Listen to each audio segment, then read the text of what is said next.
미래학자 최윤식 박사는 한국교회 미래지도라는 책을 통해서 2050년이 되면 우리나라 개신교 인구는 많아야 500만 명, 가톨릭 인구는 300만 명 정도가 될 것이라고 예측하고 있습니다. 지금 현재 우리 개신교는 1000만인데요.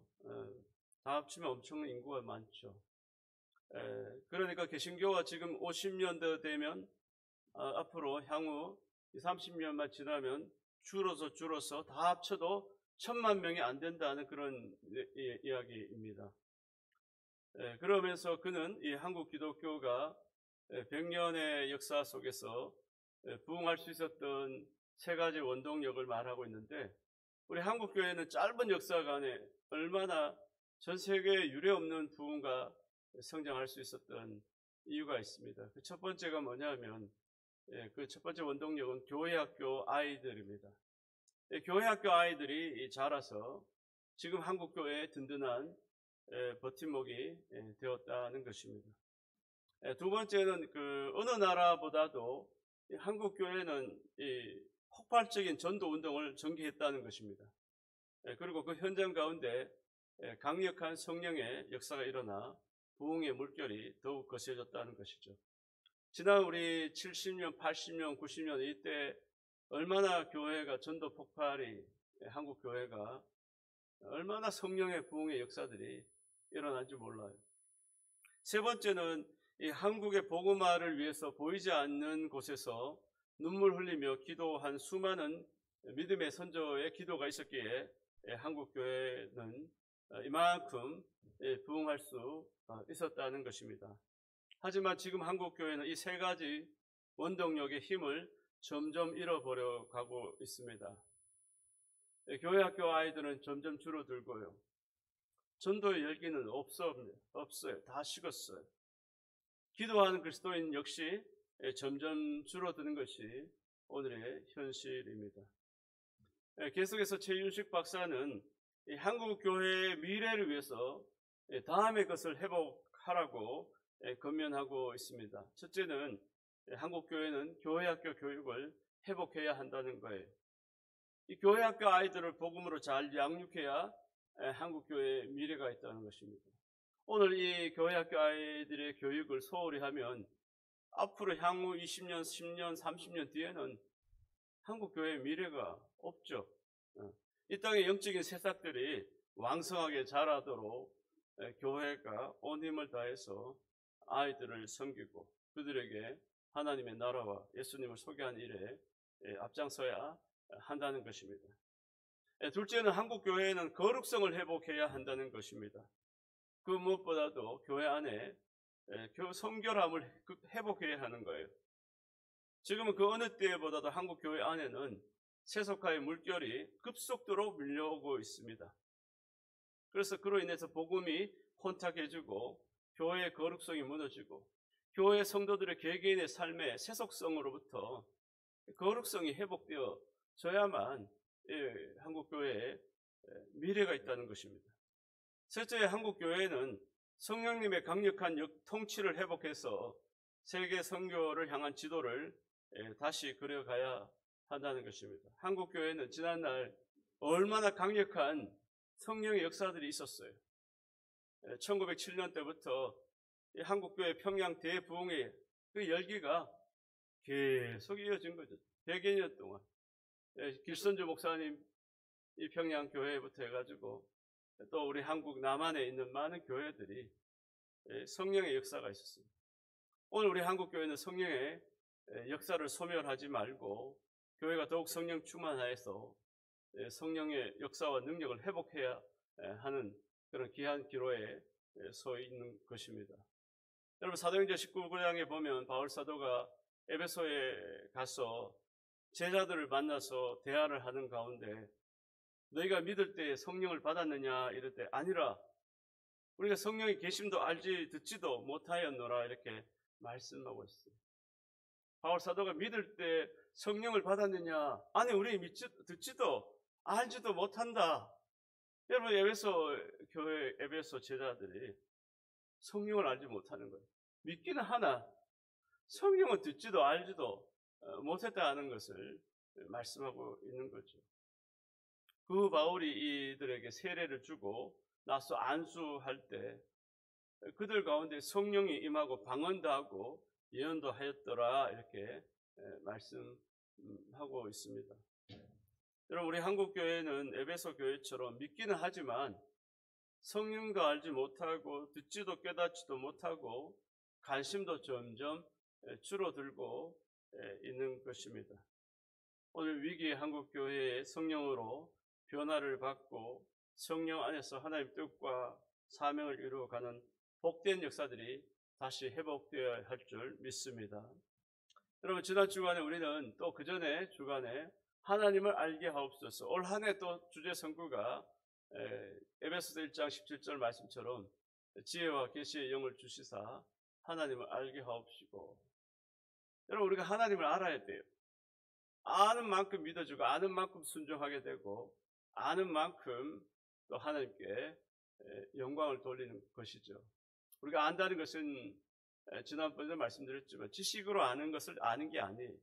책을 몇 권 읽었다, 하나님, 내가 책에 대해서 하나님에 대해서 많이 알았다, 그런 얘기가 하는 게 아니라 내 삶을 통해서, 내 영혼을 통해서, 내 체험과 경험을 통해서 구체적으로 하나님을 알게 하옵소서. 여러분, 원래 지난주에도 성령을 알게 하옵소서, 오늘도 두 번째로 성령을 알게 하옵소서 제목으로 같이 말씀을 나누고자 합니다. 하나님은 영이세요. 우리에게도 영을 주셨어요. 생명을 훅 불어넣으셨지만 죄로 인하여 우리 영이 죽어버린 거예요. 영이신 하나님을 우리가 어떻게 우리의 이성으로, 타락된 우리의 지식으로 어떻게 알아갈 수 있겠어요? 우리의 지식과 능력으로 하나님을 알 수가 없죠. 우리에게 지혜와 계시의 영을 구해야 되는 거예요. 성령이 도우심을 통해서 우리의 영이 깨닫게 되고 하나님을 알 수 있을 뿐만 아니라 또 확신할 수가 있게 되는 거예요. 여러분, 세상의 것은 우리가 배우면 배운 대로 다 알 수가 있어요. 열심히 배우면 돼요. 그러나 천국은 배운다고 알게 되는 곳이 아니에요. 교회 나와서 들어도 모르고, 들어도 몰라요. 기적을 처음 해도 몰라요. 선한 일을 많이 해도 모르고, 구제나 봉사를 많이 해도 알 수가 없는 거예요. 우리가 모든 일을 아무리 잘해도, 충성을 다해도 그것 가지고 되는 일이 아니라는 거예요. 하나님을 아는 것은 내가 봉사를 열심히 했으니까, 내가 구제, 선한 일을 많이 했으니까 그런 거로 가지고 알 수가 없다는 거예요. 우리가 하나님을 아는 것은 오직 성령을 받고 성령을 통해서 알 수가 있다는 거예요. 그래서 성령을 받은 다음에는 달라지는 거죠. 성령의 감동으로 기도하게 되고, 성령으로 전도하게 되고, 성령으로 믿게 되고, 또 그 믿는 믿음, 성령으로 봉사하게 되고, 달라지는 거예요. 달라지는 거예요. 여러분, 땅과 하나님 나라를 연결하시는 분, 우리는 땅에 있지만 하나님은 하나님 위에 계시죠. 하나님과 땅과 연결, 우리 땅에 사는 우리가 연결하시는 분은 성령이시므로 내가 육으로 아무리 교회를 섬겨도 하나님 앞에 상달이 되지 않습니다. 여러분, 신약 성경에는 헌금을 많이 하고도 오히려 버림받은 분이 나와요. 아나니아와 삽비라는 이 부분 소유를 팔아가지고 헌금을 냈는데 오히려 죽음이라는 벌을 받게 돼요. 그들이 왜 벌을 받게 됩니까? 성경에는 뭐라고 하냐면 너가 성령을 속이고 땅값 얼마를 감추었다, 이렇게 말하는 거예요. 우리가 겉으로 직분을 잘 감당하는 것 같아도 성령으로 하지 아니한 것은 결국에는 다 헛된 대로 돌아가는 것입니다. 대부분 사람들은 자기가 좋아서 일하면서도 하나님 뜻이라고 말하는 거예요. 자기가 좋아서 봉사하면서도 이게 하나님 뜻이다. 여러분, 성령의 뜻대로 하는 분이 결코 많지 않아요. 자기가 좋아서 하는 것과 성령의 뜻 가운데 하는 것은 완전히 천지 차이인 거예요. 여러분, 오랜 교회 생활을 통해서 경험이 생깁니다. 요령이 생깁니다. 요령이 생겨서 하는 것이지 하나님 뜻이 아니에요. 이게 무서운 거죠. 그래서 이 교회 안에 왜 분쟁이 생깁니까? 서로 왜 다툼이 일어나는 거예요? 육신적으로 자기가 경험과 또 경륜, 또 요령이 생겨서 하는 사람들과 성령의 역사하심을 따라서 하는 사람들과 부딪히는 거예요, 부딪히는 거예요. 그래서 교회 안에 자기의 의가 많아요. 육신이 펄펄 살아가지고 봉사는 하지만 오히려 분쟁을 일으키고 다툼을 일으키고 영적으로 하나도 변함이 없어요. 우리는 이 사실을 잘 깨달아서 일할 때마다 성령께서 기뻐하시는지를 분별해야 하는 거예요. 우리는 교회 안에서도 잘 봐야 돼요. 아, 저 사람이 성령 안에서 봉사하는가? 그냥 육신으로 좋아, 기분 좋았어. 여러분 기분 좋아서 봉사하고 기분 좋아서 교회에 나오는 거 몇 주 못 가요. 얼마 못 가요. 그냥 교회 생활 뭐 좋으니까 야, 그 교회 가니까 찬양이 좋더라. 그 교회 가니까 그래도 아는 사람이 있어서 재미가 있더라. 여러분 그런 신앙생활은 결코 오래 갈 수가 없어요. 여러분 신앙생활 할 때도 성령을 받지 않으면 소속이 달라요. 국적이 다르면서도 일하는 것과 마찬가지. 다른 나라 사람이에요. 성령이 함께 하시느냐? 결국은 이 분류해낼 때 걸러져서 완전히 하나님 앞에 가짜로 드러나게 되는 것이죠. 그래서 하나님 앞에서 성령으로 완전히 태어나지 아니하면 하나님의 사람이 될 수가 없는 것입니다. 아무리 열심히 해도 그 안에 육이에요. 육신이죠. 육신이. 로마서 8장 9절에도 보면 만일 너희 속에 하나님의 영이 거하시면 너희가 육신에 있지 아니하고 영에 있나니 누구든지 그리스도의 영이 없으면 그리스도의 사람이 아니라 이렇게 말씀하고 있어요. 여러분 속에 그리스도의 영이 없으면 그리스도의 사람이 아니라고 말씀하고 있어요. 하나님께 기쁨이 되지 않아요. 영광이 되지 않아요. 그래서 오늘날 교인이 많아도 다 승리하지 못하는 것은 성령을 쫓아 행하지 않기 때문에 많은 이들이 교회에 나와도 왜 능력이 없느냐? 왜 세상 가운데서 이기고 담대하지 못하느냐? 성령이 없으니까. 내 육신으로 믿어보려고 하니까 사람한테 힘이 없어요. 무기력해지는 거예요. 오늘 교회 나와서 예배 드리고 돌아가지만 하루를 지나면 지쳐버리는 거예요. 믿음은 온데간데 어디로 다 사라져버리는 거예요. 하나님과 함께하는 영적 교통은 없어요. 왜? 성령이 함께하지 않으니까. 여러분 참으로 훌륭하게 잘 믿는 분 같이 보여도 실상은 진짜 아닐 때가 많아요. 오랜 경험으로 인해서 참 도덕적이에요. 참 도덕적. 아주 윤리적이에요. 특별히 우리 지역은 유교적이에요. 유교적. 여러분 유교와 기독교는 완전히 다릅니다. 참 어른을 잘 섬기고 잘 섬기는데 그 안에 생명이 없어요. 성령이 없어요. 유교적이죠. 신앙생활도 유교적으로 하는 분이 많아요. 그냥 착하고 윤리적이고 도덕적이면 참 신앙생활 잘한다. 아니 그런 분 잘못해서 교회에 직분을 세워버리면 오히려 교회 해가 될 때도 있어요. 하지만 그런 사람들은 자칫하면 우리가 성령으로 충만한 아주 좋은 교인으로 착각할 때도 있다는 거죠. 여러분 요한복음 16장 12절 이하에 보면 내가 아직도 너희에게 이를 것이 많으나 지금은 너희가 감당하지 못하리라. 그러나 진리의 성령이 오시면 그가 너희를 모든 진리 가운데로 인도하시리라 이렇게 말씀했어요. 여러분 예수님께서는 제자들에게 많은 것을 보여주셨어요. 많은 기적과 이사를 보여주셨어요. 뿐만 아니라 많은 하나님의 나라 말씀을 증거하셨어요. 그러나 제자들에게 다 하지 않아요. 중요한 일들은 말씀으로 일일이 가르치지 않았어요. 다 가르치지 않아요. 왜 그랬을까요? 여러분 제자들에게 아무리 말을 해도 못 알아듣기 때문에 다 가르칠 필요가 없는 거예요. 가르쳐 봐야 제자들이 못 알아듣는 거예요. 하지만 성령이 오셔서 스승이 되셔서 모든 진리 가운데 인도하시리라 이렇게 말씀하신 거예요. 내가 아직도 너에게 이럴 것이 많지만 지금은 너희가 감당하지 못하리라.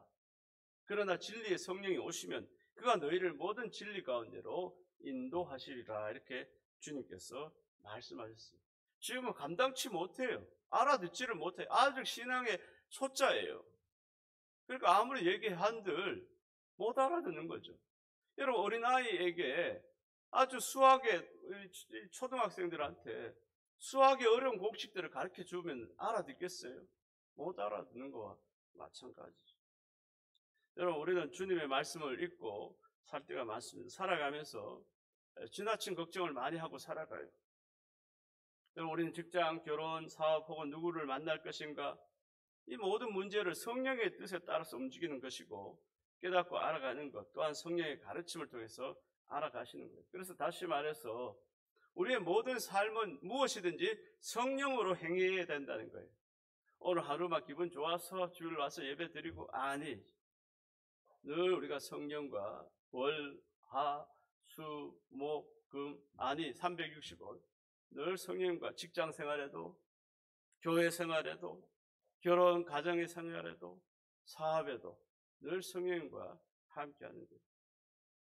여러분, 누가복음 22장 36절에 보면 예수님께서 제자들에게 어떤 말씀을 하셨느냐 하면, 검 없는 자는 겉옷을 팔아 검을 사라, 이렇게 말씀해 주셨어요.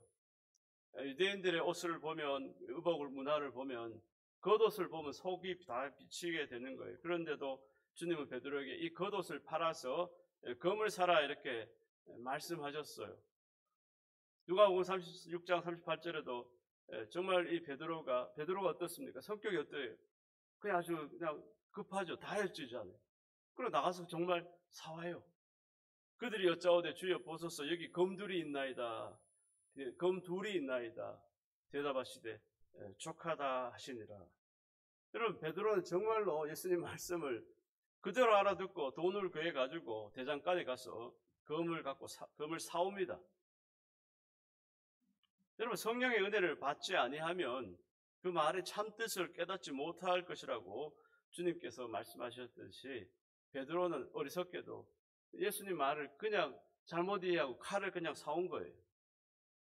여러분, 주님의 말씀은 그 칼을 말하는 게 아니었어요.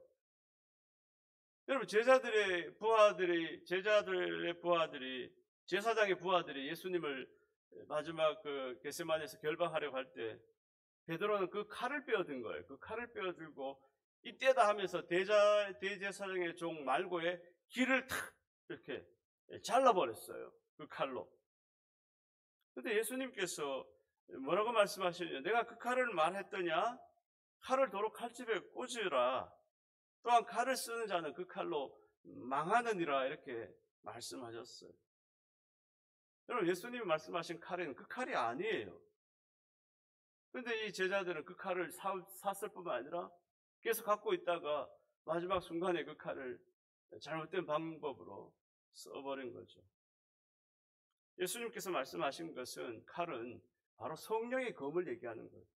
에베소서 6장 17절에 구원의 투구와 성령의 검, 곧 하나님의 말씀을 가지라 말씀처럼 성령의 검이 없으면 안 된다는 것을 말씀하고 있는 거예요.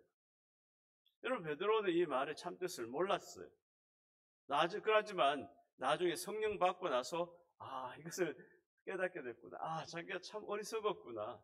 주님이 말씀하신 게 그 칼이 아니었구나. 이걸 나중에 깨닫게 된 것이죠. 여러분, 성령의 체험이 없이는 주님의 뜻을 제대로 알기가 어려워요. 알게 되더라도 조금 지나면 모르거나 잘못 알거나 하는 거예요. 예를 들어 우리가 시험지에 답을 쓰면서 답이 10이 10, 아라비아 숫자 10인데 9를 썼다고 가정합시다. 이 9라는 숫자는 10과 아주 가까운 숫자죠. 8보다 더 가까운 숫자예요. 그러니까 9라고 쓰면 10에 가까운 숫자이긴 하지만 그것은 정답은 아니죠. 정답은 아니에요. 그냥 가까울 뿐이에요. 마찬가지로 성령 충만도 그런 거예요. 그냥 성령을 아는 정도? 알고 있다. 교회 가니까 자꾸 목사님이 성령에 대해서 얘기하더라. 들어본 경험이 있다는 정도로는 안 된다는 거예요. 그건 9, 8, 7 안 된다는 거예요. 하나님 앞에 성령으로 인침을 받고 성령이 내 몸에 완전히 들어와 나의 인격과 나의 지성과 내 마음과 의지를 주장할 수 있도록 모든 일을 성령으로 행해야 하는 거예요. 이게 다 정답이에요. 여러분, 예수님께서는 사람에 대한 죄와 모독은 사하심을 얻되 성령을 모독하는 것은 사하심을 얻지 못하겠고, 누구든지 나의 말로 인자를 거역하면 사하심을 얻되 누구든지 말로 성령을 거역하면 이 세상과 오는 세상에도 사하심을 얻지 못하리라, 이렇게 말씀하셨습니다. 예수님은 자신에 대해서 말로 거역하면은 그래도 사심을 얻지만 말로 성령을 거역하면 이 세상과 오늘 세상에도 사심을 얻지 못한다. 이렇게 말씀하셨어요. 왜 그랬을까요? 여러분, 지금은 성령의 시대이기 때문이에요. 지금은 성령이 주인공이죠. 예수님을 제자들은 그게 느껴서야 그것을 깨닫게 된 거예요.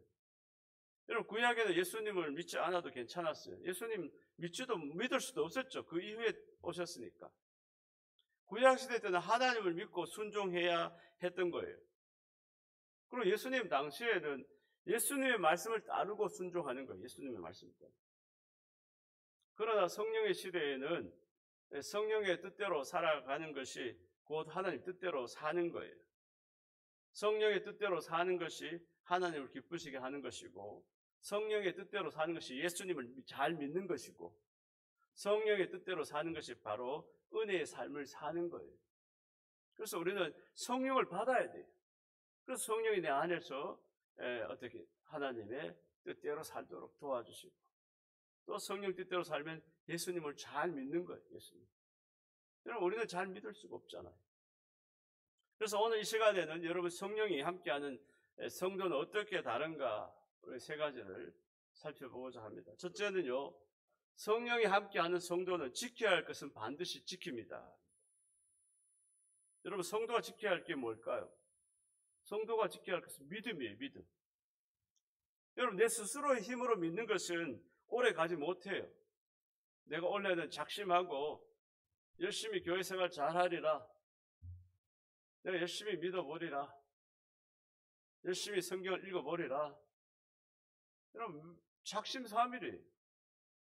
여러분, 내 힘으로 내 스스로 결심하고 믿는 것은 결코 오래 갈 수가 없어요. 제자도 뭐라 했습니까? 베드로가 뭐라 했습니까? 저는 한평생 주님을 믿겠습니다. 버리지 않겠습니다. 제자가 베드로 그렇게 단호하게 말씀했어요. 근데 마음대로 잘 안 되죠. 다 부인해버리고. 여러분, 내 마음대로 내가 결심한다고 내가 신앙생활을, 믿음을 지키냐? 아니에요. 성령이 오셔서 나에게 지킬 수 있도록 은혜를 주셔야 하는 거예요. 성령님, 올해는 더 예수 그리스도를 잘 믿는 믿음을 주세요. 믿음을 갖도록 도와주세요. 할렐루야. 이런 도우심이 있어야 돼요. 여러분, 제사를 누가 지켜줍니까? 성령께서 지켜주셔야 하는 거예요. 여러분, 잠언서 성경에 보면 성령이 지켜주지 아니한 제사는 재물은 날개를 내어 하늘에 나는 독수리처럼 날아가리라. 날아가 버리는 거예요, 재산이. 헐. 여러분, 젊을 때 좀 잘 사는 것, 젊을 때 지위가 좀 높은 것, 젊을 때 건강한 것, 그거 누가 못해요? 젊은 그 자체가 다 건강해야, 젊을 때는 건강 노력 안 해도 건강한 거예요. 젊었을 때 좀 잘 사는 거, 젊었을 때 좀 지위 높은 거, 그건 누구나 조금만 노력하면 다 돼요. 젊었을 때 누구에게든지 가능한 일이죠. 그러나 그때가 지나가면 그 다음에는 점점 힘이 없어져요. 나이가 들어보세요. 내가 건강을 지키려고 하는데도 힘이 쭉쭉쭉 빠져가는 거예요. 모든 것이 새와 같이 다 날아가 버리는 거예요. 다 날아가고. 그렇게 많던 사람들도 다 날아가 버리는 거예요. 젊었을 때 그래도 좀 안다고 하는 사람들도 나이가 들어보세요. 점점점 다 날아가고. 어디 돌아봐도 사람이 없어요. 그래서 모두 과거에 산 이야기하고 과거에 잘한 이야기들만 하는 거예요. 여러분, 성령의 뜻대로 살지 아니하면 모두가 그렇게 되는 거예요. 그러나 성령께서 주신 재물은 아무도 빼앗아 가지 못해요. 성령께서 주신 축복은 빼앗을 수가 없어요. 성령 충만으로 주어진 건강은 빼앗을 자가 없는 거예요. 여러분, 구약 성경에 보세요. 갈렙이 84세예요. 84세. 그런데 얼마나 힘이 넘치는지 어제나 그제나 이제나 일반인이라 하나님께서 그런 은혜를 내려주시는 줄 믿습니다. 여러분, 우리 주님을 사랑하는 마음도 지켜주세요. 지켜주세요. 우리가 앞서서 말씀드렸던 것처럼 베드로는 주님을 사랑한다고 하면서 그 사랑을 지키지 못했어요. 결심으로 안 돼요. 예수님, 저는 예수님을 배신하지 않습니다. 너 닭 울기 전에 3번 나를 부인할 거예요. 예수님이 나중에 부활한 후에 너가 날 사랑하느냐? 베드로가 말을 못하는 거예요. 근데 나중에 성령 받고 예수님을 사랑하는 마음을 갖게 해주는 거죠. 여러분, 베드로는 주님을 사랑한다고 말하면서도 그 사랑을 지키지 못했어요. 결심으로 안 돼. 여러분, 우리가 성령으로 함께하는 성도는 부부의 사랑도 지켜주는 거예요. 여러분, 세상의 사랑은 결혼해서 신혼여행을 갈 때까지 좋아서 영원한 사랑 같지만 그 다음에는 툭 떨어져 버려요. 툭 떨어져. 그러나 성령 받은 성도의 사랑은 그렇지 않아요. 세상의 사랑은 쭉 올라가다가 어느 순간 툭 떨어져 버려요. 아이고, 더 이상 사랑하고 싶은 마음이 점점 줄어들어요. 그러나 성령 받은 사랑은 그렇지 않아요. 처음에는 미지근하다가 점점 뜨거워져서 이 세상 끝날까지 사랑하게 되는 거예요. 가면 갈수록 성령 받은 부부의 사랑은 더 깊어지는 거예요. 더 좋아지는 거예요. 70이 되어도 80이 되어도 아내가 남편이 더 좋아지고 더 귀해지는 거예요. 성도는 늦게 철이 드는 거예요. 그때 내가 성령 받기 전에 교회 생활 제대로 안 할 때 몰랐어, 미안해. 근데 성령 받고 당신한테 잘못했어요 이러면서 자꾸 좋아져요. 여보, 우리 집에 와서 얼마나 고생이 많았어요. 고마울 줄도 아니고 서로 이해하고. 이런 성령 받지 않으면 갈수록 서로 원망하고 불평하고 또 결혼 생활 싫다 하면서 졸혼해버리는 거예요. 졸혼. 여러분, 성령 받으면 여러분 자꾸 좋아지는 거예요. 좋아지는. 아내가 성령 받고 남편이 성령 받고 가정이 더 화목해지는 더 화목. 하나님 나라는 올라갔다가 툭 떨어지는 곳이 아니에요. 주를 앙모한 자는 독수리처럼 날개치며 올라가는 것 같다라고 말씀하고, 다른 박지라 해도 곤비하지 아니하고 걸어가도 피곤치 아니한다라고 말씀하고 있어요.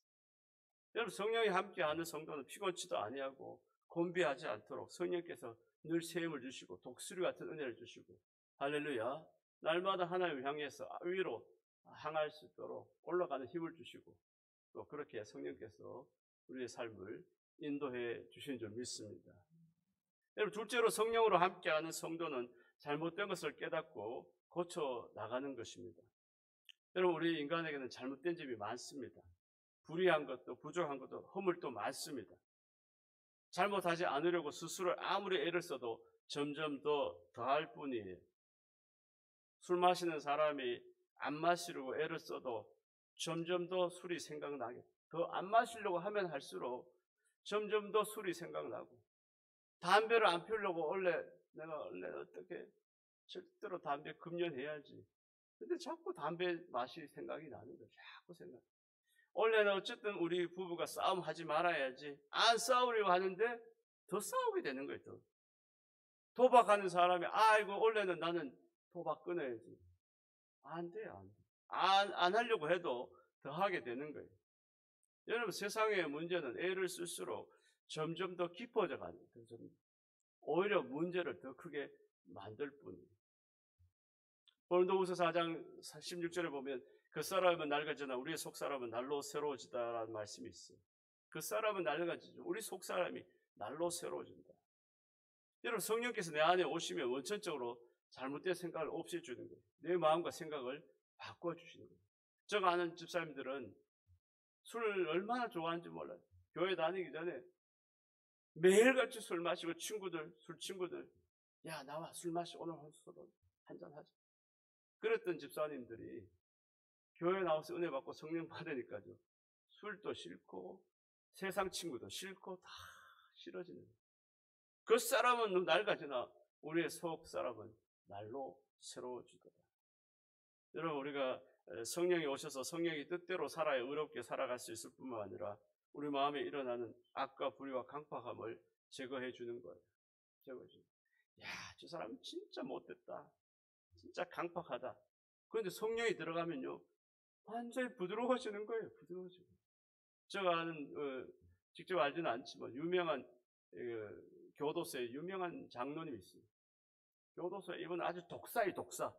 눈빛이 얼마나 무서운지 눈이 촥 찢어져가지고, 이 간수신데요, 교도관인데요, 죄수들이 이 교도관만 오면은 발발발발 떠는 거예요. 발발발 떠는 거예요. 얼마나 무서운지요. 아주 유명한 분이에요. 유명한.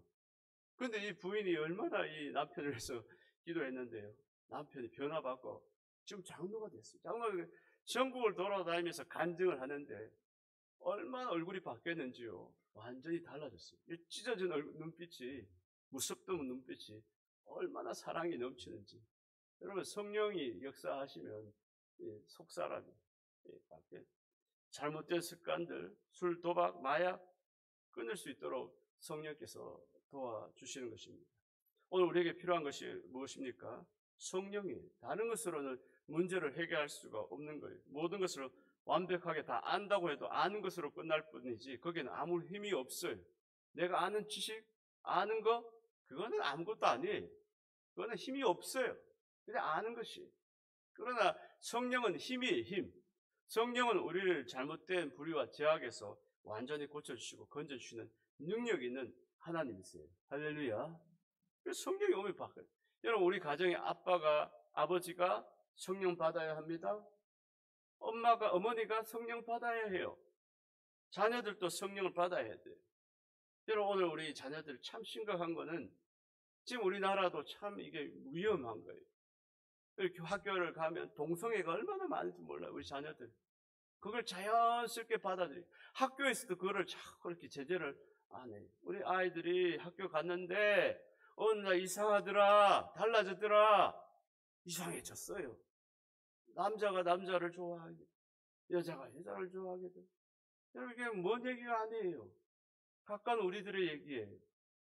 여러분, 성령을 받아야 되는 거예요. 성령을 받지 않으면 세상의 유혹에 한순간에, 여러분, 공무원도 성령을 받아야 합니다. 또 모두가 성령을 받아야 하는 거예요. 셋째로, 성령이 함께하는 성도는 어떤 어려움이나 문제에도 잘 적응하고 감당하게 합니다. 여러분, 세상에는 어려움이 많습니다. 2023년도 새해에도 어려움이 있을 거예요. 그러나 어려움이 와도 우리가 염려하지 않는 것은 성령께서 우리를 모든 문제를 잘 감당하도록 우리를 도와주시기 때문인 줄 믿습니다. 성도는 무슨 일을 만날지라도 염려하지 않아요. 왜? 내가 든든한 후원자가 있기 때문에, 나를 돕는 자가 있기 때문에. 여러분, 성령은 우리에게 돕는 자로 오신 거예요. 헬퍼예요, 헬퍼. 헬퍼가 뭐예요? 돕는 자예요, 돕는 자. 하나님께서, 예수님께서 우리에게, 제자들에게 성령을 보내주신다. 제자들은 힘이 없잖아요. 능력이 없잖아요. 그런데 성령을 받고 나니까 제자들을 도와주시는 것도 맞아요. 오늘 우리도 마찬가지죠. 우리는 세상에서 어려움 앞에 늘 쓰러지고 넘어질 때가, 낙심할 때가 얼마나 많습니다. 그런데 우리를 돕는 자가 있는 거예요. 성령님 도와주세요. 이 어려움을 이길 수 있도록 역사해 주세요. 지켜주세요. 고린도전서 10장 13절에 사람이 감당할 시험 밖에 너희가 당할 것이 없나니 오직 하나님 믿고서 너희가 감당하지 못할 시험 당함을 허락하지 아니하시고 시험 당할 쯤에 또한 피할 길을 내서 너희로 능히 감당하게 하시느니라, 이렇게 말씀하고 있습니다. 여러분, 개인도 어려움이 있겠지만 교회에도 문제가 있을 수가 있습니다. 앞으로 문제가 또 있을 수도 있어요. 지금 어려움이 없다고 해서 교회가 어려움이 없는 게 아닙니다. 여러분, 그러나 성령이 함께하지 않으면 마귀가 언제 역사할지 모르는 거예요. 그래서 교회 가운데 성령이 역사하시는 거예요. 성령께서 이 악한 마귀를 물리쳐 주셔야지, 교회가 지금 잔잔하고 평안하다 해서 앞으로 문제가 없을, 그렇지 않아요. 항상 깨어 기도하고 성령으로 충만해서 교회 안에도 악한 마귀가, 여러분, 무슨 일을 일어날지도 모르는 거죠. 성령께서 교회를 지켜주시고 해결해 주셔야 돼요. 우리 가정도 마찬가지예요. 여러분, 우리 곁에 늘 마귀가 있습니다. 우리를 괴롭게 하고 힘들게 하고 때로는 유혹해서 시험 들게 하는 거예요. 그 하나님 앞에 있던 아담과 하와에게도 사탄 마귀에 들어가는 거죠. 부부간의 갈등을 일으킵니다. 자녀들에게 살인과 또 큰 다툼이 일어납니다. 여러분, 성도가 어려움에서 벗어날 수 있는 것은 성령을 의지하고 성령을 도심을 받아야 영적으로 어려움을 이기고 승리할 수 있게 되는 줄 믿습니다. 여러분의 가정에 마귀가 없다면 예수님께서 오실 필요가 없죠. 사탄이 없다면 이 세상에 무슨 괴로움이 있겠어요? 성령이 오실 필요가 없는 거예요. 여러분, 의사는 의사들만의 전문 용어가 있습니다. 이 병원에 가보면 의사들이 막 영어로 막 적는데 뭔 말인지 당연히 못 알아듣죠. 못 알아보죠. 판사, 검사도 그분들만이 쓰는 전문 용어가 있는 거예요. 여러분, 군인들은 군인들만이 쓰는 전문 용어가 있어요. 또 경찰은 경찰들만이 전문 용어가 있죠. 교회도 성도들만이 쓰는 전문 용어가 있습니다. 성도들만이 체험해서 쓰는 용어가 있어요. 성령 받은 사람들의 아는 비밀이 있다는 거예요. 성령 받은 성도는 세계 어디 흩어져도 만나도 반가워요. 성령 안에서. 여러분, 찬송가 266장에 보면 주 예수를 깊이 아는 놀라운 그 은혜, 그 하늘나라 즐거움이 매일 새롭도다. 여러분, 우리가 성령 안에서 예수 그리스도를 아는 놀라운 은혜는, 그 은혜가 하늘나라 즐거움이 매일 새롭게 됩니다. 오늘 이렇게 즐겁고 행복한 이 시대에 살지만 많은 사람들이 기쁨이 없어요. 즐거움이 없어요. 그러나 여러분, 영적으로 하나님을 아는 즐거움, 그건 우리를 날마다 새롭게 하는 거예요. 새롭게. 할렐루야. 뭘 해도 즐거움이 없는 시대예요. 아무리 맛있는 거 먹어도 별로 즐겁지 않아요. 여러분, 우리가 즐거움이 없는 시대에 예수 그리스도를 깊이 아는 놀라운 그 은혜, 하늘나라 즐거움이 매일 새롭도다. 하나님을 깊이 성령 안에서 알아가시는 복된 한 해가 다 되시기를 주의 이름으로 축원합니다. 예수님을 깊이 아는 놀라운 은혜는 성도만이 아는 은혜예요. 성도만이 아는 특별한 은혜는 성령을 통해서 보여주시고 알게 되고 체험하는 거예요. 올 한 해 하나님, 다른 건 몰라도 성령님 나와 함께 해주세요. 내 안에 성령님 역사해 주세요. 성령을 통해서 하나님을 깊이 알아가는 놀라운 은혜의 삶이 되도록 도와주세요. 할렐루야. 예수님은 그냥 가신 게 아니에요. 예수님은 우리에게 돕는 자를 보내주셨어요. 그런데 왜 그 도움을 회피하세요? 성령님은 우리를 돕는 자로 이 땅에 우리와, 오늘 성경에도 말세 모든 육체에 부어주려. 여러분, 구약시대 때는 특정한 사람들, 그러나 말세에는 다 모든 사람들에게 성령을 부어주시고 성령께서 천국 갈 때까지 주의 자녀들을, 백성들을 끝까지 인도하여 주시고 도와주시고 함께해 주신 줄 믿습니다. 2023년 새해 내 육신대로 살지 말고, 헛되게 살지 말고 성령을 통해서 은혜롭고 복된 한 해의 삶이 다 되시기를 다시 한번 주의 이름으로 축원합니다.